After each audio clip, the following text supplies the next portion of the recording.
everybody, it's me, Dr. Fuck from Thrash and I, with another review here from my original review channel, The Eternal Idols.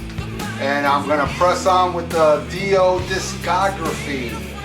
We've already went through the first 4 albums, now we're going to the 5th one. Let's already get into this. This one is called Lock Up the Wolves.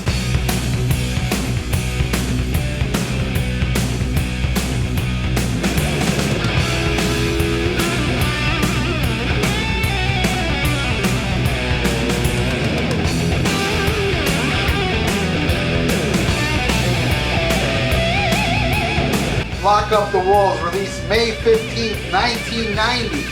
This is a whole new lineup. Only Ronnie James Dio is in the band. No Jimmy Bain, no Vinny Appice, Appice, no Craig Goldie, no anybody of that. It's just a whole new lineup, and as you can see right here, this is it. On guitar, we have 18-year-old Rowan Robertson. On the keyboard, Johansson. I believe he was with Yngwie. On bass, Teddy Cook. And on drums, Simon Wright from AC/DC, who went on to play with Dio again in the future. But I don't believe anybody else in this lineup. Maybe Johansson, I don't know. But I know after this, he went back to South for Dehumanizer, and then when he got Dio going again, he didn't have none of these people on Strange Highways. Anyway, so they recorded this in Vegas, I believe, and it was kind of like, you know, grunge, I think, was coming in at this time. Was it already? What year was this? 1990. Grunge wasn't there yet, but it didn't really set the world on fire. Dio, I don't know, he kind of like got stuck in a rut and released this. And what do I think about this album? Well, let's get into it, and I'll tell you what I think song from song. Here's track 1.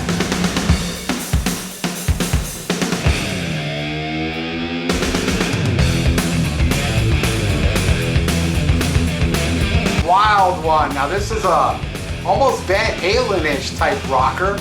A little different for Dio. As you can see, they made a video for it, and with skateboarders and stuff like that. And I think this is an exceptionally good kick-ass song. I really dig this one. Good starter to it, and Rowan Robertson, this 18-year-old kid, is showing he's a bit of a shredder here. He's pretty damn good. And the band is rocking, man. I have no complaints about this song. Let's go to the next one.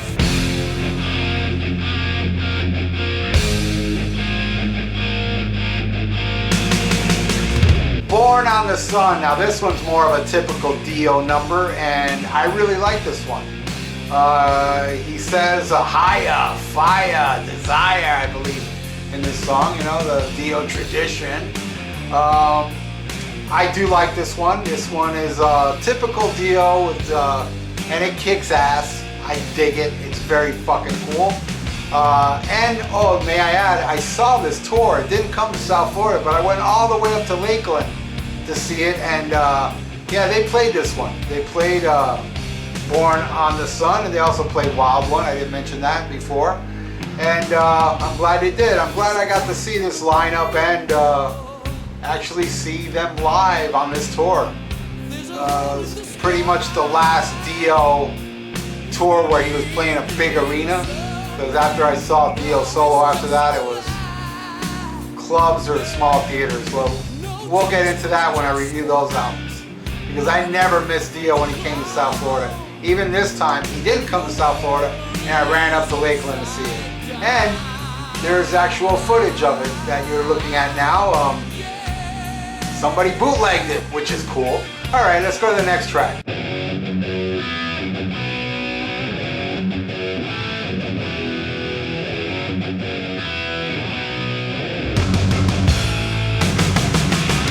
Hey Angel. This is a cool, catchy fucking song that they made a video for. Again, typical Dio. Again, I love these lyrics. You don't know what they mean, but I know I've said this a million times before.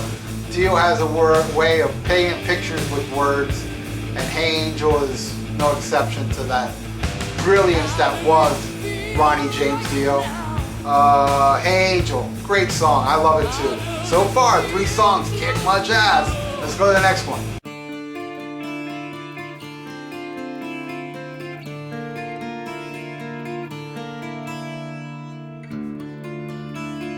Between Two Hearts. Now this one is like whatever, you know, it screams filler to me. I don't dig it. I'm like, you know, whatever. It doesn't really move me.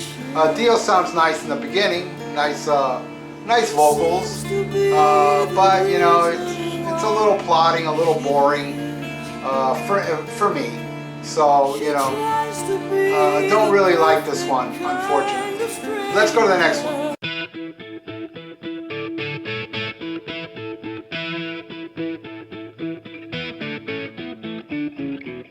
Night Music. I don't like this one either. I'm sorry. Now I like Night People from the album before Dream Evil, but this one is again just like, you know, Between Two Hearts. It's like, I could do without this one. So you know, I have been listening to them again because usually when on a rare occasion I don't play this album much, but when I do, I usually skip these songs.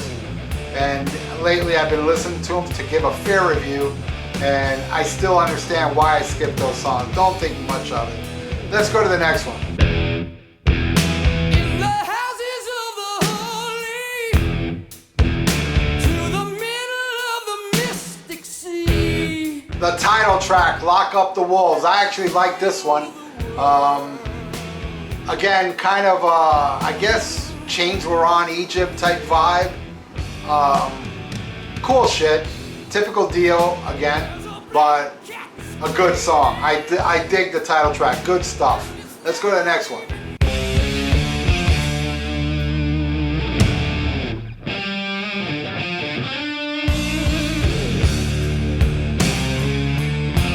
Evil on Queen Street. I like this song except for Queen Street. I really don't understand like Evil on Queen Street.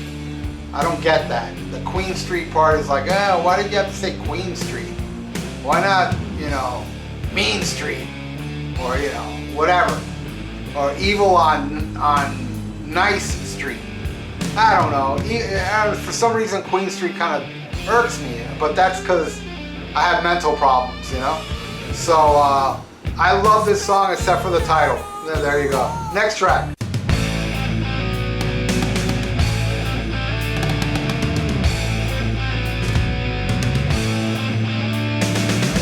Walk on Water, heavy, fast number that I always liked from the first time I heard it. One of my favorites on here. Really good song. I would say probably my second favorite. Where my favorite is the next one.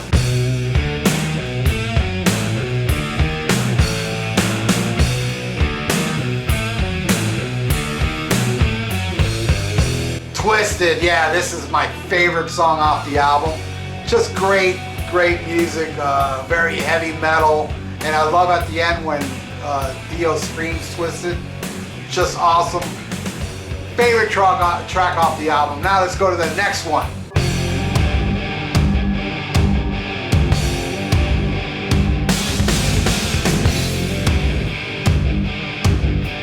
Why Are They Watching Me? Geez, this would be like my second favorite or close to my second favorite. I really like this one too. Very fast and heavy and good shit. I think, I could be wrong, but I think they played this one live. I could be wrong. Maybe they didn't. But yeah, that actually ends the album, but there is a bonus track.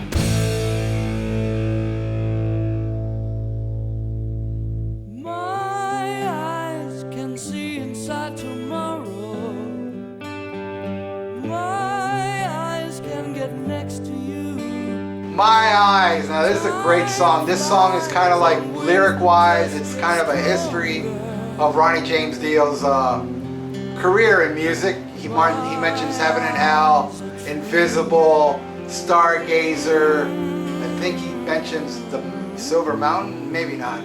But I know he mentions a lot of songs that he's done in the past, and it's a really great song. I love the beginning of it. And I don't understand why it's a bonus track. It should have been. It's good enough to be with those songs. Anyway, that's it. I know it's a quick review, but there's not a lot of history behind this. I don't know. I don't understand why Vinny and Jimmy Bain left, and Ronnie James Dio just got a whole new lineup. And it was a really good album, but it didn't do so well, and probably that's why he left the Dio band and went back to Sabbath. But he did return after Dehumanizer to make the next album, which will be my next review, Strange Highways. See you then.